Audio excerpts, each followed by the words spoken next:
ನಮಸ್ಕಾರ ವೀಕ್ಷಕರೇ, ನಿಮಗೆಲ್ಲರಿಗೂ ನಮ್ಮ ಯೂಟ್ಯೂಬ್ ಚಾನಲ್ TGS ಕಿಚನ್ಗೆ ಸ್ವಾಗತ. ಇವತ್ತು ನಾವು ಸ್ಟಫ್ಡ್ ಬದನೆಕಾಯಿ ಮಾಡುವುದನ್ನು ಹೇಳಿಕೊಡುತ್ತೇವೆ. ಮೊದಲು ಬದನೆಕಾಯಿಯನ್ನು 4 ಬದಿಯಲ್ಲಿ ಗಾಯ ಹಾಕಿ ಓಪನ್ ಮಾಡಿ ಇಟ್ಟುಕೊಳ್ಳಬೇಕು.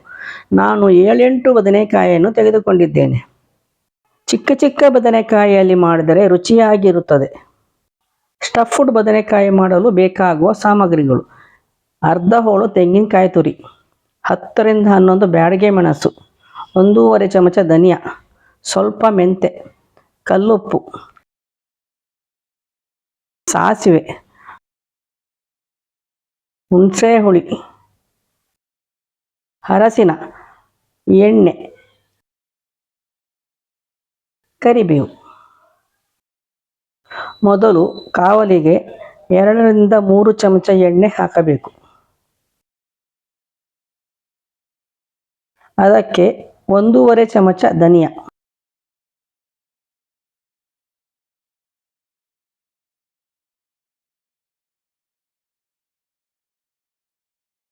1/4 ಚಮಚ ಮೆಂತೆ,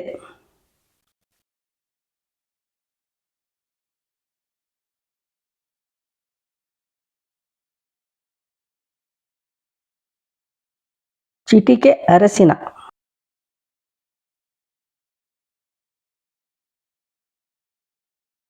ಬೆಲ್ಲವನ್ನು ಹಾಕಿ ಫ್ರೈ ಮಾಡಬೇಕು.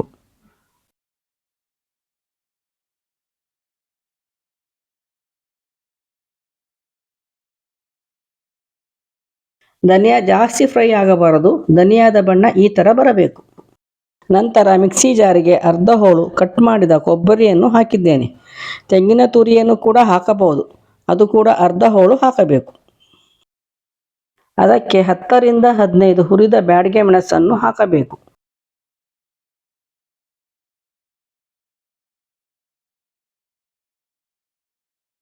ಅದಕ್ಕೆ ಸ್ವಲ್ಪ ಹೊತ್ತು ನೆನೆಸಿದ ಹುಣಸೆ ಹಣ್ಣನ್ನು ಹಾಕಿ 1-2 ಸುತ್ತು ರುಬ್ಬಬೇಕು.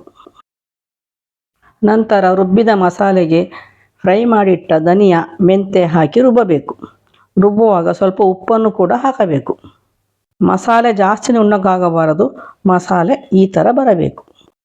ಈಗ ಕಟ್ ಮಾಡಿದ ಬದನೆಕಾಯಿ ಒಳಗೆ ಆ ಮಸಾಲೆಯನ್ನು ತುಂಬಿಸಬೇಕು.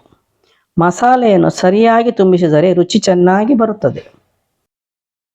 ಹೀಗೆ ಒಂದೊಂದೇ ಬದನೆಕಾಯಿ ಒಳಗೆ ಮಸಾಲೆಯನ್ನು ತುಂಬಿಸಿಕೊಂಡು ಇಡಬೇಕು.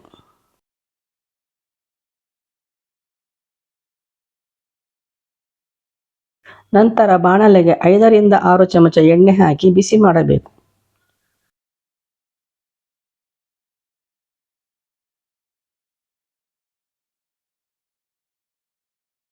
ಬಿಸಿಯಾದ ಎಣ್ಣೆಗೆ 1 ಚಮಚ ಸಾಸಿವೆ,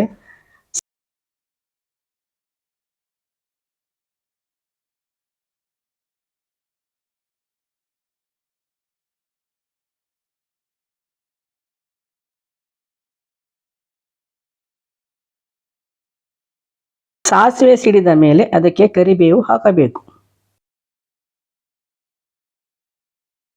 ನಂತರ ಒಂದೊಂದಾಗಿ ತುಂಬಿದ ಬದನೆಕಾಯಿಯನ್ನು ಇಡಬೇಕು.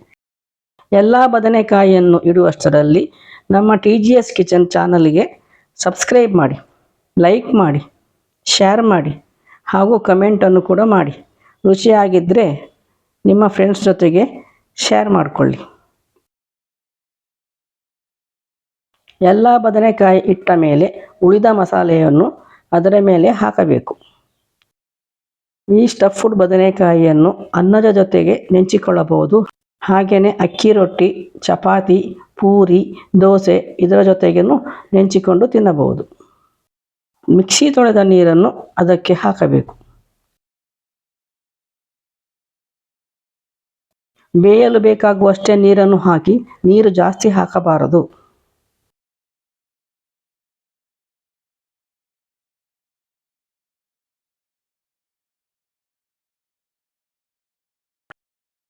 ಎಲ್ಲವನ್ನು ಮಿಕ್ಸ್ ಮಾಡಿ ಒಂದು ಕುದಿ ಬಂದ ನಂತರ ಗ್ಯಾಸನ್ನು ಸಣ್ಣ ಉರಿಯಲ್ಲಿ ಇಡಬೇಕು.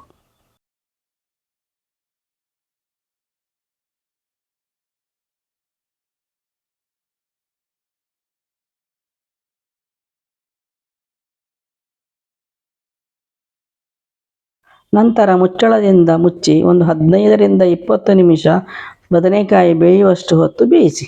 ಸ್ಟಫ್ಡ್ ಬದನೆಕಾಯಿ ಸವಿಯಲು ಸಿದ್ಧ. Thank you.